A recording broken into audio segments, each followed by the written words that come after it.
Moriah mount ministries presence unchanging world, മാറ്റമില്ലാത്ത വചനം. പരിശുദ്ധാത്മാവിൻ ശക്തിയാലെ ഇന്ന് നിറയ്ക്കണേ നാഥാ, ശക്തരായി തീരാൻ. പരിശുദ്ധാത്മാവിൻ ശക്തിയാലെ ഇന്ന് നിറയ്ക്കണേ നാഥാ, ശക്തരായി തീരാൻ. ആത്മസന്തോഷം കൊണ്ടു നിറയ്ക്കണേ പ്രിയനെ, ആത്മചൈതന്യം എന്നിൽ പകരുക പരനെ.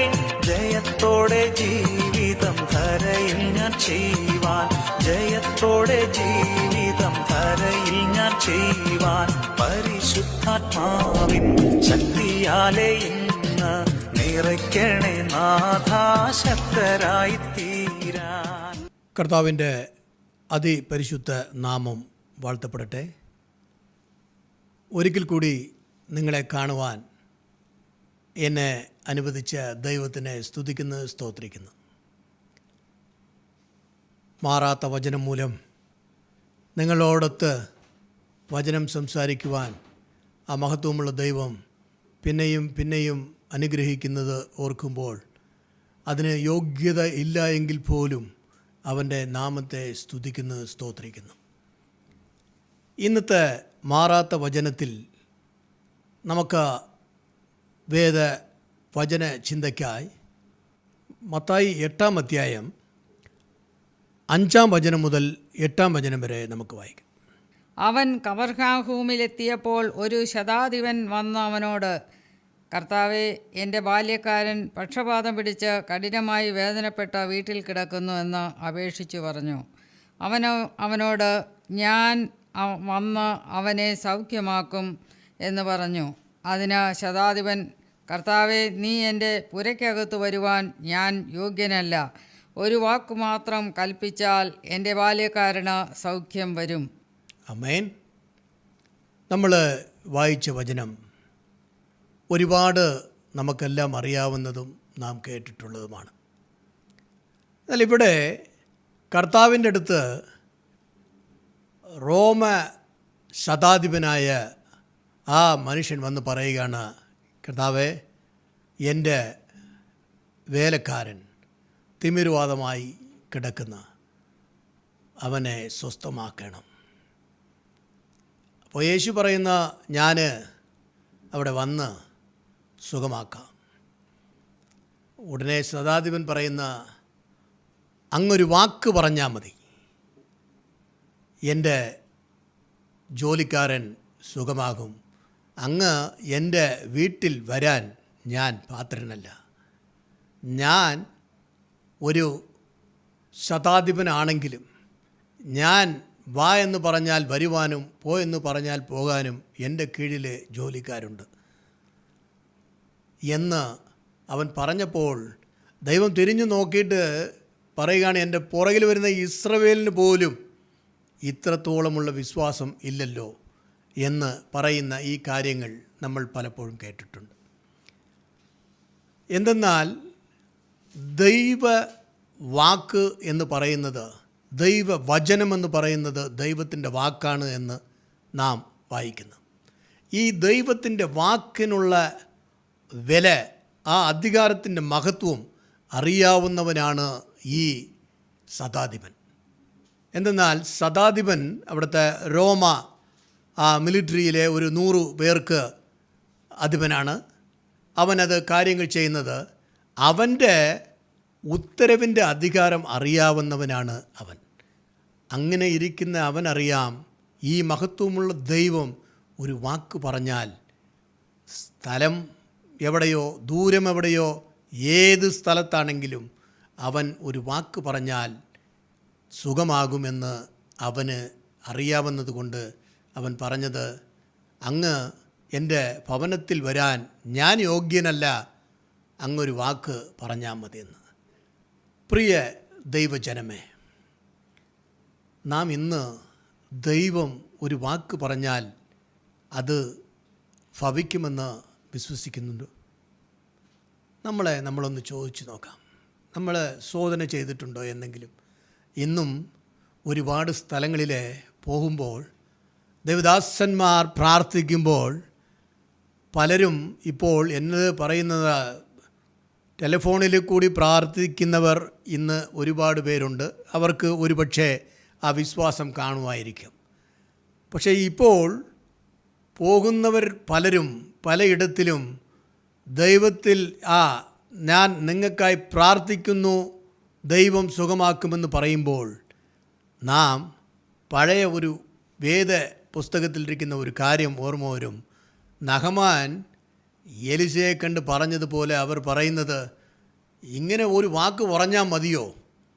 ഞാൻ വിചാരിച്ച് വന്ന് തൊട്ട് അതിൽ കൈവച്ച് പ്രാർത്ഥിക്കുമ്പോൾ അത് സുഖമാകുമെന്നല്ലേ വിചാരിച്ചത് എന്ന് പറയുന്നത് പോലെയല്ലേ ഇന്ന് നിങ്ങളിലും എന്നിലും പലരും ദൈവവചനം പറയുന്നത് അതേപടി നടക്കുമെന്ന ആ വിശ്വാസമില്ലാതെ എവിടെയെങ്കിലും എണ്ണ വിൽക്കുന്നുണ്ടോ, തൈലം തടവാൻ ഉണ്ടോ, ആ പ്രാർത്ഥിച്ച തൈലമുണ്ടോ, പ്രാർത്ഥിച്ച എണ്ണയുണ്ടോ എന്ന് അലഞ്ഞു നടക്കുന്ന എത്ര പേരെ നാം കാണുന്നുണ്ട്. ദൈവം ഒരു വാക്ക് പറഞ്ഞാൽ സുഖമാകും, എല്ലാം മാറുമെന്ന് വേദപുസ്തകം പറയുമ്പോൾ നാം അത് എത്രത്തോളം വിശ്വസിക്കുന്നു എന്നതാണ് ഇവിടെ പ്രാധാന്യം. ശതാധിപന് ഈ കാര്യങ്ങൾ കൃത്യമായി അറിയാം. ഇന്നത്തെ ലോകത്തിൽ നമുക്കൊരു കാര്യം അറിയാമെങ്കിൽ നാം ഇന്ന് ഈ പാഞ്ഞു പോകുന്ന നമ്മുടെ ടൗണുകളിൽ പല കുഴഞ്ഞു മറിഞ്ഞ രീതിയിലെ വാഹനങ്ങൾ പോകുമ്പോൾ അവിടെ നിൽക്കുന്ന ഒരു വെള്ള ഉടുപ്പിട്ട ഒരു പോലീസുകാരൻ കൈ കാണിച്ചാൽ എല്ലാ വാഹനവും നിർത്തും. അവൻ്റെ വണ്ണമോ അവൻ്റെ നിറമോ അല്ല നോക്കുന്നത്. അവിടെ അവന് എവിടത്തെ സർക്കാർ കൊടുത്തിരിക്കുന്ന അധികാരമാണ്. അവൻ്റെ വാക്കിൻ്റെ അവൻ കാണിക്കുന്ന കൈയുടെ അധികാരമെന്ന് പറയുന്നത് ആ സർക്കാർ കൊടുത്തിരിക്കുന്ന അധികാരമാണ്. ആ സർക്കാർ കൊടുത്തിരിക്കുന്ന അധികാരം കൊണ്ടാണ് അവിടെ വാഹനങ്ങൾ നിർത്തുന്നതും അവിടെ ജനം അനുസരിക്കുന്നതും. അതുപോലെ തന്നെ ഈ ശതാധിപനറിയാം വാക്കിൻ്റെ വലിപ്പം, വാക്കിൻ്റെ കാര്യം. നമുക്ക് നോക്കാം, എത്രയ്ക്ക് വലിയ തിരക്കിലാണെങ്കിലും എത്രയ്ക്ക് വലിയ വാഹനമാണെങ്കിലും ആ പോലീസുകാരൻ കാണിക്കുന്ന ആ ഇടത്തിലെ അവിടെ നിൽക്കുന്ന ആ ട്രാഫിക്കുകാരൻ കാണിക്കുന്നത് അനുസരിക്കാതെ പോയാൽ അതിന് വരുന്ന ഭവിഷ്യത്തുകൾ അറിയാവുന്ന മനുഷ്യൻ, ആ ഉത്തരവിനെ അറിയാവുന്ന മനുഷ്യൻ അത് തീർച്ചയായിട്ടും അത് അനുസരിക്കും. അത് നിശ്ചയമായും ഉള്ളതാണ് എന്ന് ഈ ലോകം കൊടുത്ത ഒരു അധികാരത്തിന് അത്ര ശക്തിയുണ്ടെങ്കിൽ ഈ ലോകം ഉണ്ടാക്കിയവൻ പറയുന്ന ഒരു വാക്കിനെ നാം എത്രത്തോളം വിശ്വസിക്കുന്നു എന്നതാണ് ഇവിടെ ഏറ്റവും പ്രാധാന്യം. അവൻ പറയുന്നു, എന്നെ നീ വിശ്വസിക്കുമെങ്കിൽ, എന്നിൽ വിശ്വാസം അർപ്പിക്കുമെങ്കിൽ ഞാൻ നിൻ്റെ എല്ലാ കാര്യങ്ങളും പരിപൂർണമായി ചെയ്തു തരും എന്ന് പറയുന്ന ആ ദൈവത്തിനെ പലപ്പോഴും നമുക്ക് വിശ്വാസമില്ലാതെ ആകുന്നത് ഈ കാലഘട്ടത്ത് ഒരു പതിവായിരിക്കുകയാണ്. ദൈവദാസന്മാരി പല ദൈവദാസന്മാരുടെ അടുത്ത് പോകുമ്പോഴെല്ലാം പ്രാർത്ഥിക്കുകയാണ്. ദൈവം ഏത് ഇടത്തിൽ പ്രാർത്ഥിക്കുമ്പോഴും ദാസൻ മുഖേനെ ദൈവം പറയുന്നത് ഞാൻ നിന്നെ പരിപൂർണമായി സുഖമാക്കും എന്ന് പറയുമ്പോൾ അതിൽ ഒരു മാറ്റവുമില്ല. എന്നാൽ അത് വിശ്വസിക്കുവാൻ ഇവിടെ ഫാസ്റ്റ് ഫുഡ് സംസ്കാരത്തിലായ നമുക്ക് ഇന്ന് തന്നെ ഇപ്പോൾ തന്നെ ആകണമെന്ന് പറയുമ്പോൾ ദൈവം മഹത്വമുള്ളവനാണ്, വലിയവനാണ്. ഇത് പറഞ്ഞ ശതാധിപൻ്റെ അടുത്ത് ദൈവം പറഞ്ഞത്, നീ പോക, നീ വിശ്വസിച്ചതുപടി തന്നെ ആകുമെന്ന്. അപ്പോൾ ആ നിമിഷം തന്നെ ശതാധിപൻ്റെ വീട്ടിലെ ജോലിക്കാരൻ സുഖമായത് നാം വേദപുസ്തകത്തിൽ അറിയുന്നു. ഇന്ന് നമ്മുടെ വിശ്വസ്തത എത്രത്തോളമുണ്ട് എന്നത് പരിശോധിച്ച് നോക്കുവാനുള്ള സമയവും സന്ദർഭവും ഇത് തന്നെയാണ്. നമുക്കറിയാം, കർത്താവിൻ്റെ പ്രിയജൻ നിങ്ങളെല്ലാവരും ഇതിൻ്റെ മുമ്പെയും കേട്ടിട്ടുള്ള ഒരു കാര്യം, ഏത് തിരക്ക് ഉണ്ടെങ്കിലും ഏത് നിലയിലാണെങ്കിലും ഇന്ന് ഈ 12 വർഷമായി ഞാൻ പെട്ട പാടുകൾ മതി, ഇന്ന് അവൻ്റെ വസ്ത്രത്തൊങ്കലിൽ തൊട്ടെങ്കിലും ഞാൻ സുഖമാകും എന്ന് ആ വിശ്വാസത്തോടുകൂടി വന്ന ആ സ്ത്രീ സുഖമായതുപോലെ ദൈവത്തിൻ്റെ വാക്ക് പറഞ്ഞാൽ സുഖമാകുമെന്ന് നിങ്ങളും ഞാനും വിശ്വസിക്കണമെന്ന് ഈ വചനം നമ്മളെ ഓർമ്മിപ്പിക്കുന്നു. റോമ മിലിറ്ററിയിലിരിക്കുന്ന അവൻ പുറജാതിയാൻ ഇസ്രവേൽ ജനത്തെക്കായാലും വിശ്വസ്തതയിൽ ഉള്ളതായി ദൈവം തന്നെയാണ് സാക്ഷ്യം തരുന്നത്. അങ്ങനെ ദൈവത്തിൻ്റെ വാക്ക് അത്രയ്ക്ക് വലുതാണ് എന്ന് അറിയാവുന്ന ആ ശതാധിപൻ അതുപോലെ തന്നെ അവൻ്റെ വേലക്കാരൻ സ്വസ്ഥമായത് കൺകൂടായി കണ്ടു. നമ്മൾ ദൈവത്തിൻ്റെ വാക്കിന് എത്രത്തോളം വില കൽപ്പിക്കുന്നു? നാം വില കൽപ്പിക്കുമ്പോൾ നാം പറയുന്ന ഇടത്തും ദൈവം നമ്മുടെ വാക്കിന് വില കൽപ്പിക്കും. ദൈവ സാന്നിധ്യത്തിൽ ഇന്ന് നിങ്ങൾ ദൈവമക്കളാകാം, ദൈവദാസന്മാരാകാം. ദൈവത്തിനെ നമ്മൾ വിശ്വസിക്കുന്നതിൻ്റെ അത്ര തന്നെ ദൈവം നമുക്ക് ആ വിശ്വസ്തത നമ്മൾ കാണിക്കുന്ന ആ ഒരു ദൈവമാണ്. നമ്മുടെ ദൈവം ഒരു നാളും നമ്മളെ ഒരു സ്ഥലത്തും തലകുനിയുവാൻ ഇടവരുത്തുകയില്ല. അതുകൊണ്ട് ആ വാക്കിന് വില കൽപ്പിക്കുന്ന ആ മഹത്വമുള്ള ദൈവം നമ്മുടെ അടുത്ത് പറയുകയാണ്, എൻ്റെ വചനം വാക്കാണ്, എൻ്റെ വാക്ക് ആണ് വചനം. ഇന്ന് പരിശുദ്ധ വേദാഗമത്തെ കൊണ്ട് നടക്കുന്ന നാം അതിലുള്ള വാക്കുകളെ അനുസരിക്കുന്നുവോ? അതിലുള്ള വാക്കുകളെ വിശ്വസിക്കുന്നുവോ? ഏത് കാര്യവും ദൈവം പറയുന്നത് അതാണ്, നീ വിശ്വസിക്കുന്നത് പോലെ ആകും. നാം എത്രത്തോളം വിശ്വസിക്കുന്നു? അവൻ്റെ വാക്കിൽ എത്രത്തോളം വിശ്വസിക്കുന്നു? അവൻ പറയുന്നു, നിൻ്റെ എല്ലാ രോഗവും ഞാൻ സൗഖ്യമാക്കും, നിൻ്റെ എല്ലാ കാര്യങ്ങളിലും ഞാൻ അനുഗ്രഹം തരും, നിൻ്റെ സന്തതികളെ ഞാൻ അനുഗ്രഹിക്കും. അങ്ങനെ അവൻ എല്ലായിടത്തും അവൻ പറയുമ്പോൾ ആ വാക്കിനെ വിശ്വസിക്കണം എന്ന് നമ്മളെ വീണ്ടുമായി ഈ വചനങ്ങൾ ഓർമ്മിപ്പിക്കുമ്പോൾ, വിശ്വസ്തത ഇല്ലാതെ നാം പല കാര്യങ്ങളിലും ചെന്ന് ചാടി. ഇന്ന് ദൈവജനം പോലും ദൈവ സാന്നിധ്യം വിട്ട് വേണ്ടാതെ മന്ത്രവാദത്തിനും തന്ത്രങ്ങൾക്കും അടിപ്പെട്ട് പോയ ഒരുപാട് കാര്യങ്ങളെ നാം കാണുന്നുണ്ട്. ഈ അവസാനത്തെ നാളുകളിലാണ് നാം ജീവിക്കുന്നത്. ഈ അവസാനത്തെ നാളുകളിലെ മണവാളൻ നമ്മെ കൂട്ടിക്കൊണ്ടുപോകുവാൻ, മണവാട്ടിയാകിയ സഭയിലിരിക്കുന്ന നമ്മെ കൂട്ടിക്കൊണ്ടുപോകുവാൻ അവൻ വരുമ്പോൾ അവനിൽ എത്ര പേർ വിശ്വസ്തരായി ഇരിക്കുമെന്ന് വേദപുസ്തകത്തിൽ ചോദിക്കുന്നത് പോലെ നമുക്ക് എത്ര പേരെ ഈ വിശ്വാസത്തിൽ നിർത്തുവാൻ സാധിക്കും? എത്ര പേർ ആ സാഹചര്യത്തിൽ നമ്മോട് കൂടെ നിൽക്കും എന്നതുപോലെ ഈ അവസാന നാളുകളിൽ ജീവിക്കുന്ന നാം പരസ്പര വാക്കുകൾക്ക് വിരുദ്ധമായി ജനം പ്രവർത്തിച്ചു കൊണ്ടിരിക്കുമ്പോൾ, കുടുംബങ്ങളിൽ പോലും ഇന്ന് വാക്കുകൾക്ക് വിലയില്ലാതിരിക്കുമ്പോൾ, ഒന്നിച്ച് ജോലി ചെയ്യുന്നവരോ ഒന്നിച്ച് താമസിക്കുന്നവരോ ഒന്നിച്ച് ജീവിക്കുന്നവരോ പോലും വാക്കുകൾ മാറ്റിപ്പറയുമ്പോൾ, വാക്കുമാറാത്ത ദൈവം നമുക്ക് എന്നെന്നും അവൻ വാക്ക് തരുന്ന ഞാൻ നിന്നെ എല്ലാവറ്റിലും അനുഗ്രഹിക്കുന്ന ദൈവമാണ്. ആ വാക്ക് മാറാത്ത ദൈവം ഒരു വാക്ക് പറഞ്ഞാൽ അത് അതേപടി നടക്കുമെന്ന് ശതാധിപന് മനസ്സിലായി. അത് യേശു അതുകൊണ്ടാണ് പറഞ്ഞത്, നീ വിശ്വസിച്ചതുപോലെ തന്നെ ആക്കുമെന്ന്. പല സ്ഥലങ്ങളിലും ഞാൻ വേദപുസ്തകത്തിലെ നോക്കുമ്പോൾ നീ വിശ്വസിക്കുന്നത് പോലെ തന്നെ നിനക്ക് നടക്കുമെന്ന് ദൈവം പലയിടത്തിലും പറഞ്ഞത് നാം കേൾക്കുന്നുണ്ട്. ഈ ദൈവത്തിൻ്റെ വാക്ക് എന്നും നാം വിശ്വസിക്കാം എന്നതിന് ഒരു ഉത്തമ ഉദാഹരണമാണ് ഇസ്രവേൽ ജനങ്ങളെ അവൻ നടത്തിക്കൊണ്ടുവന്ന വിധം. ഇസ്രവേൽ ജനങ്ങളെ നടത്തിക്കൊണ്ട് വന്നപ്പോൾ ഓരോ കാര്യത്തിലും അവൻ അത്രത്തോളം കൃത്യതയോടുകൂടെ കൃത്യമായി തന്നെ ഒരു നാളും വാക്കുമാറാത്തവനായി ഏത് കാര്യത്തിലും ഇന്ന് കാണുന്ന എഗിപ്തിയനെ നീ നാളെ കാണുകയില്ല എന്ന് പറഞ്ഞാൽ നാളെ കാണുകയില്ല. അത്രത്തോളം കൃത്യതയോടുകൂടെ അവിടെ ഒരു സ്ഥലത്തെത്തിച്ച് ചെങ്കടൽ രണ്ടാക്കി അവരെ നടത്തിക്കൊണ്ടുവന്ന് ആ മിസ്രൈമ്യരെ ആ ചെങ്കടലിലെ താഴ്ത്തിക്കളഞ്ഞ ആ ദൈവം.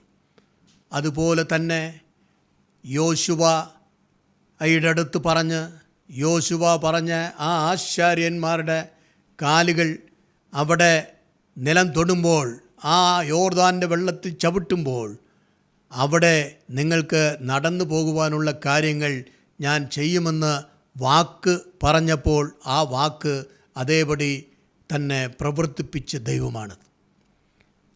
ഞങ്ങൾക്ക് എന്നും ഉള്ള ഈ ആഹാരം കിട്ടുന്നില്ലല്ലോ എന്ന് പറഞ്ഞപ്പോൾ പരലോകത്തിൻ്റെ മന്ന കൊടുത്ത ദൈവമാണ് വാക്ക് മാറാത്ത ദൈവം. അവർക്ക് എന്താണോ ആവശ്യം അത് ഒരു നാളും മാറാത്ത വിധത്തിൽ ദൈവം, വാക്കുമാറാത്ത ദൈവം വാക്ക് പറഞ്ഞതുപോലെ തന്നെ കൊടുത്തതാണ്. ഓരോ കാര്യങ്ങളിലും നാം അത് തിരിഞ്ഞു നോക്കുമ്പോൾ അവരെ എന്തുമാത്രം നടത്തിക്കൊണ്ടുവന്ന് ആ വാക്കുമാറാത്ത ദൈവത്തിനെ പോലും പരിശോധിക്കുന്ന തരത്തിൽ ഇസ്രായേൽ ജനം തിരിഞ്ഞു നിന്നത് നാം അറിയുന്നുണ്ട്. എത്രയോ കാലമായി, എത്രയോ നാളുകളായി അവരെ നടത്തിയ ദൈവം, അങ്ങനെ നടത്തിയ ആ ദൈവം, ആ ദൈവത്തിൻ്റെ വാക്കുപോലും വിശ്വസ്തതയില്ലാതെ മാറ്റിപ്പറഞ്ഞ ആ ഇസ്രായേൽ ജനങ്ങൾ അതിനുള്ള ഭവിഷ്യത്തുകളെയും അനുഭവിക്കേണ്ടി വന്നത് നാം അറിയുന്നുണ്ട്. ദൈവം ഇന്ന് നമ്മുടെ അടുത്ത് പറയുന്ന ഒരു കാര്യമേ ഉള്ളൂ: എൻ്റെ വാക്ക് നീ വിശ്വസിക്കുമെങ്കിൽ,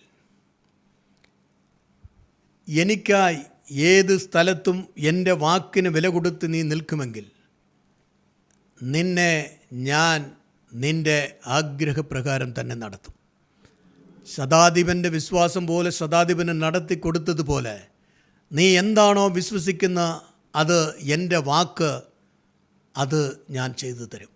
എന്നെ കേൾക്കുന്ന പ്രിയമുള്ളവരെ, നിങ്ങൾ ഏത് നാട്ടിൽ, ഏത് ദേശത്തോ എവിടെയോ ഇരിക്കട്ടെ, എവിടെ ഇരുന്നാലും ഇന്ന് ഈ പ്രാർത്ഥനയിലൂടെ ഞാൻ ചേർന്ന് പ്രാർത്ഥിച്ചാൽ എൻ്റെ കാര്യങ്ങൾക്കൊരു മാറ്റമുണ്ടാകുമെന്ന് നിങ്ങൾ വിശ്വസിക്കുമെങ്കിൽ, എൻ്റെ കടൻ ഭാരത്തിന് ഇന്നൊരു മാറ്റമുണ്ടാകും, എൻ്റെ കുടുംബത്തിലുള്ള ഈ പ്രതിസന്ധികൾക്ക് ഇന്നൊരു മാറ്റമുണ്ടാകും, രോഗക്കിടക്കയിലായിട്ട് മാസങ്ങൾ ഇത്രയായി മൊത്തത്തിലുള്ള എല്ലാ വരുമാനവും ഇതിനായി കൊടുത്തു തീർന്ന ഇന്ന് ഇതിനൊരു മാറ്റം എൻ്റെ ദൈവത്തിൻ്റെ വാക്ക് ഇന്നൊരു മാറ്റം ഇതിന് കൊണ്ടുവരുമെന്ന് നീ വിശ്വസിക്കുമെങ്കിൽ ഇന്ന് നിൻ്റെ വിശ്വാസം പോലെ തന്നെ അത് സംഭവിക്കും. ഇത് പറയുന്നത് മനുഷ്യരല്ല, ഈ ലോകം ഉണ്ടാക്കിയ സർവശക്തനാണ്. ഈ സർവശക്തൻ്റെ വാക്ക് നീ അതേപടി അംഗീകരിച്ചാൽ, ഈ സർവശക്തനിൽ നീ വിശ്വസിച്ചാൽ, അവൻ സർവവും നന്മയ്ക്കായി നടത്തുന്ന ദൈവമാണ്. നിൻ്റെ അസാധ്യങ്ങളെ സാധ്യമാക്കി തരുന്ന ദൈവം. അവൻ്റെ കൂടെ നടക്കുമ്പോൾ നീ ദൈവം പറയുന്ന വിശ്വസ്തത, എന്നിൽ വിശ്വസിക്കുന്നവൻ ഒരു നാളും ഒരിടത്തും തലകുനിക്കുവാൻ ഇടവരികയില്ല എന്നാണ്. നിങ്ങളും ഞാനും അവനെ വിശ്വസിച്ച് നടക്കുമെങ്കിൽ നാം ഒരു ഇടത്തും തലകുനിക്കേണ്ട നില വരാത്തവണ്ണം അവൻ നമ്മെ നടത്തും. ശതാധിപൻ്റെ വിശ്വാസം നിങ്ങൾക്കുണ്ടോ? ഒന്ന് നമുക്ക് പരിശോധിച്ച് നോക്കാം. നമ്മുടെ കാര്യത്തിൽ എങ്ങനെയാണ്? നമ്മുടെ വിശ്വാസം ഉണ്ടെങ്കിലേ നമ്മുടെ കുഞ്ഞുങ്ങളും വിശ്വസിക്കും. നാം ഇന്ന് എല്ലാവരും നമ്മുടെ കാര്യമെന്നല്ല, നമ്മുടെ തലമുറകളും നമ്മളെപ്പോലെ നമ്മുടെ ജീവനുള്ള ദൈവത്തിൽ വിശ്വസ്തരായി വരണം. ആ വിശ്വാസം നിങ്ങളിലുണ്ടോ? ഏത് കാര്യത്തിനും എൻ്റെ അമ്മ പ്രാർത്ഥിക്കും, എൻ്റെ അപ്പൻ പ്രാർത്ഥിക്കും, എൻ്റെ സഹോദരന്മാർ പ്രാർത്ഥിക്കും. അത് പ്രാർത്ഥിക്കുമ്പോൾ ദൈവം വിടുതൽ തരുമെന്ന് അവർ പറയത്തക്ക രീതിക്കാണോ നിങ്ങളുടെ പ്രവർത്തനങ്ങൾ? നിങ്ങളുടെ ദിവസം ഉള്ള പ്രാർത്ഥനകൾ എങ്ങനെയാണ്? അവരെ മക്കളെയൊക്കെ കൂട്ടിവെച്ചാണോ പ്രാർത്ഥിക്കുന്നത്? ഇല്ലെങ്കിൽ മക്കളുടെ കാര്യത്തിന് നിങ്ങൾ പ്രാർത്ഥിക്കുന്നുണ്ടോ? നിങ്ങൾ ദൈവ സാന്നിധ്യത്തിൽ കിട്ടിയ ആ നന്മകൾ മറ്റവരെ പറഞ്ഞ് അറിയിച്ചിട്ടുണ്ടോ? അവർക്ക് ഈ മഹത്വം പറഞ്ഞു കൊടുത്തിട്ടുണ്ടോ? ഈ ദൈവത്തിൻ്റെ കൂടെ നടന്നതുകൊണ്ടാണ് എനിക്ക് ഇന്ന നേട്ടങ്ങൾ വന്നിട്ടുണ്ട്, ഞാൻ ഇന്നുവരെ ഒരിടത്തും കൈനീട്ടുവാൻ ഇടവരുത്താത്ത എൻ്റെ ദൈവം എന്നെ മാനിച്ച് കൊണ്ട് നടത്തുന്നത് അവൻ്റെ വാക്ക് വിശ്വസിച്ചത് കൊണ്ടാണ് എന്ന് ആരുടെ അടുത്തെങ്കിലും പറഞ്ഞിട്ടുണ്ടോ? ഇന്ന് ആ ദൈവത്തിൻ്റെ അടുത്ത് തന്നെ പറയുക, നിങ്ങളെ ഇത്രത്തോളം നടത്തിക്കൊണ്ടുവന്ന ദൈവം, നമ്മളെ മുൻകുറിച്ച ദൈവം, നിങ്ങളെയും എന്നെയും ഇപ്പോഴല്ല, നാം ജനിക്കുന്നതിന് മുമ്പ് തന്നെ അവൻ വേദപുസ്തകത്തിൽ പറയുന്നത് പോലെ അമ്മയുടെ ഉദരത്തിൽ നിന്ന് തന്നെ നിങ്ങളെയും എന്നെയും അവൻ അവൻ്റെ മക്കളായി, അവൻ്റെ വേലക്കാരായി, അവൻ്റെ കുടുംബത്തിലുള്ളവരായി അവൻ സ്നേഹിച്ചതുകൊണ്ട് അവൻ നമ്മളെ തിരഞ്ഞെടുത്ത് നമ്മളെ ഇത്രത്തോളം നടത്തി. ഈ ലോകപ്രകാരമായി പല സമയങ്ങളിലും നമ്മൾ തിരിഞ്ഞു നോക്കുമ്പോൾ നമ്മൾ ഒരിക്കലും ഒരു വ്യക്തിയെ കൊണ്ട് നടത്തുവാൻ പറ്റാത്ത കാര്യങ്ങൾ നമ്മളെക്കൊണ്ട് എങ്ങനെ സാധിച്ചു എന്ന് പറഞ്ഞാൽ നമ്മുടെ കൂടെയുള്ള ആ വാക്കിൻ്റെ വലപ്പമാണ്. ആ വാക്ക് മാത്രമാണ് നമ്മളെ ഇത്രത്തോളം ആക്കിയത്. നമ്മളെ ഒന്നുമില്ലാതിരുന്ന നമ്മളെ ഇത്രത്തോളം ഉയർത്തിയത്, ഒന്നുമില്ലാതിരുന്ന നമ്മളെ ഇത്ര സമ്പത്തിന് ഉടമയാക്കിയത്, ഒന്നുമില്ലാതിരുന്ന നമ്മുടെ മക്കളെ അനുഗ്രഹിച്ചത്, ഒന്നുമില്ലാതിരുന്ന നമുക്ക് പല നാടുകളും കാണത്തക്ക രീതിക്കുള്ള കാര്യങ്ങൾ ഒരുക്കിത്തന്നത്, ഇന്ന് ലോകം മുഴുവനും നമ്മൾ അറിയുന്ന തരത്തിൽ നിങ്ങളെയും മക്കളെയും എല്ലാം അവൻ വളർത്തി ഉയർത്തിയിട്ടുള്ളതിൻ്റെ കാര്യം അവനെ വിശ്വസിച്ചത് കൊണ്ട് മാത്രമാണ്. നമ്മുടെ തുടർന്നുള്ള നാളുകളിലെ പ്രാർത്ഥനയൊക്കെയും അതിനായി മാറ്റിവെക്കാമോ? നിന്നിൽ ഞങ്ങൾ വിശ്വസിക്കുന്നു, നിന്നിലേ മാത്രമായി ഞങ്ങൾ വിശ്വസിക്കുന്നു, നിൻ്റെ വാക്കിന് ഒരു നാൾ മാറ്റം വരികയില്ല എന്ന് ഞങ്ങൾക്കറിയാം എന്ന് ഇന്ന് നമ്മളെ അവൻ്റെ തിരുസന്നിധിയിൽ താഴ്ത്താമോ? അവൻ്റെ തിരുമുമ്പിൽ താഴ്ത്തിയവർ ഒരുവരും ഒരു നാളും ലജ്ജിച്ചു പോയിട്ടില്ല. താഴ്ന്നവരെല്ലാം അവൻ്റെ മുമ്പിൽ തന്നെ താഴ്ത്തിയവരെല്ലാം ഉന്നതമായ ഉയരത്തിൽ മാത്രമേ വന്നിട്ടുള്ളൂ എന്ന് നമുക്ക് വ്യക്തമായി അറിയാം. അതിൽ ഏതെങ്കിലും വിശ്വാസക്കുറവിൽ നമ്മൾ പിന്നോക്കം പോയിട്ടുണ്ടെങ്കിൽ നാം പാപിയായിരിക്കുമ്പോൾ തന്നെ നമുക്കായി ജീവൻ കൊടുത്തവനാണ്. നിങ്ങളെയും എന്നെയും സ്നേഹിക്കാൻ മാത്രം അറിയാവുന്നവൻ. അവൻ ഒരിക്കലും നമ്മൾ വേദനിക്കുന്നത് പോലെ മറുചോദ്യം പോലും ചോദിക്കാത്തവനാണ്. അതുകൊണ്ടാണല്ലോ 3 തവണ തള്ളിപ്പറഞ്ഞ പത്രോസിനെ വീണ്ടും കൂട്ടിയപ്പോൾ പോലും എന്നെ എന്തിനാ നീ തള്ളിപ്പറഞ്ഞതെന്ന് പോലും ചോദിച്ചില്ല. നമ്മളെ വേദനിക്കുന്നവനല്ല, നമ്മളെ ഒരു നാളും വേദനിപ്പിക്കുന്നതല്ല അവൻ നമ്മളെ കൂട്ടിച്ചേർക്കുന്നവനാണ്. അവനെ വിശ്വസിച്ചാൽ മാത്രം മതി. അവൻ്റെ വാക്കിനെ മാത്രം വിശ്വസിക്കുക. അവൻ്റെ വാക്കിനെ വിശ്വസിച്ചാൽ നിങ്ങൾക്ക് ലോകത്തെ കീഴടക്കുവാൻ സാധിക്കും. നിങ്ങൾ പറയുന്ന വാക്കിന് അവൻ വില തരുന്നവനാണ്. അന്ന് ജനങ്ങളുടെ മധ്യത്തിലെ മോശെ പറഞ്ഞ ഓരോ വാക്കും ദൈവം തന്ന അധികാരമാണ്. അതുപോലെ തന്നെ നിങ്ങൾ ഈ ദൈവത്തിൽ വിശ്വസിച്ചിരിക്കുമെങ്കിൽ നിങ്ങളുടെ വായിലിരുന്ന് വരുന്ന ഓരോ വാക്കും അധികാരമുള്ള വാക്കായി അവൻ മാറ്റും.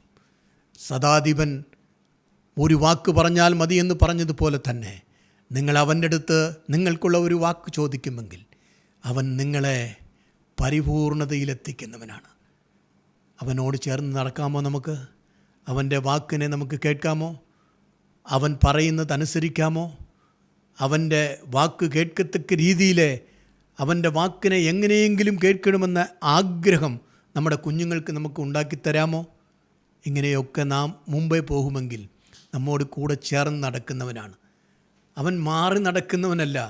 ഒരിക്കലും നമ്മെ മുമ്പോട്ട് പോകാൻ പറഞ്ഞിട്ട് അവൻ മാറി നിൽക്കുന്നവനല്ല. നമ്മളെ ഒന്നിൽ കരം പിടിച്ച് നടത്തുന്നവൻ, അല്ലെങ്കിൽ നമ്മുടെ മുമ്പോട്ട് നടക്കുന്നവൻ. അവനിപ്പോൾ നമ്മുടെ മത്തിയിലുണ്ട്. എന്താണ് നിങ്ങൾക്ക് ആവശ്യം? നിങ്ങളുടെ ആവശ്യങ്ങൾ എന്തുമായിക്കൊള്ളട്ടെ, അവൻ ഇന്ന് വാക്ക് തരുന്ന നീ ചോദിക്കുന്നതെന്തും ഞാൻ ഇന്ന് തരും. അവൻ വിശ്വാസമുള്ളവരൊക്കെയും ചേർന്ന് എന്നോട് കൂടിച്ചേർന്ന് നമുക്കൊന്നിച്ച് പ്രാർത്ഥിക്കാം. എന്നോട് പ്രാർത്ഥിക്കുന്ന നിങ്ങൾക്ക് ഏത് ആവശ്യമായിക്കൊള്ളട്ടെ അത് തരുവാൻ ശക്തനാണ് നാം മത്തിയിൽ വന്നിരിക്കുന്നത്. നമുക്ക് ഒന്നു ചേർന്ന് ഒന്നിച്ച് പ്രാർത്ഥിക്കാം.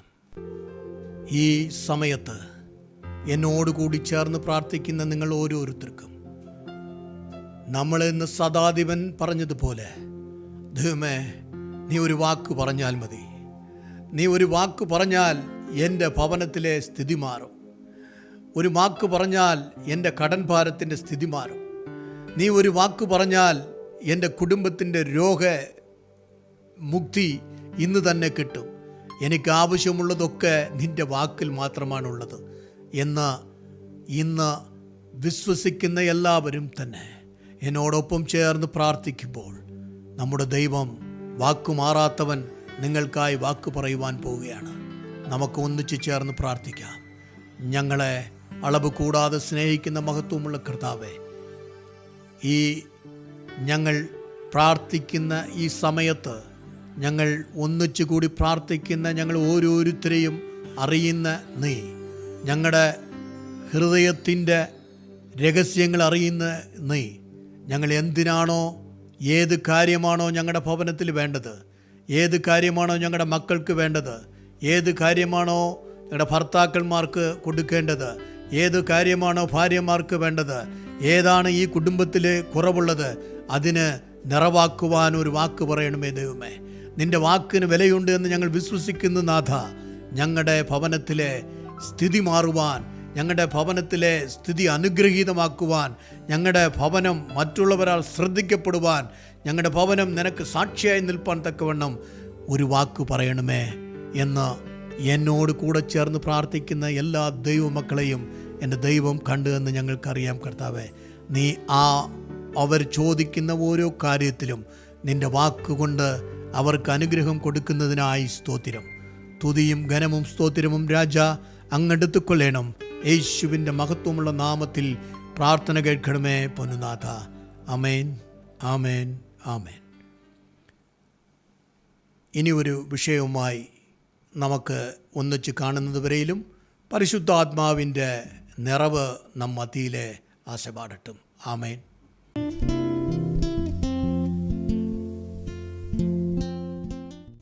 ഞങ്ങളുടെ വിലാസം: Moriah mount ministries, Vadamalapuram, Tenkasi district, Tamil Nadu 627755.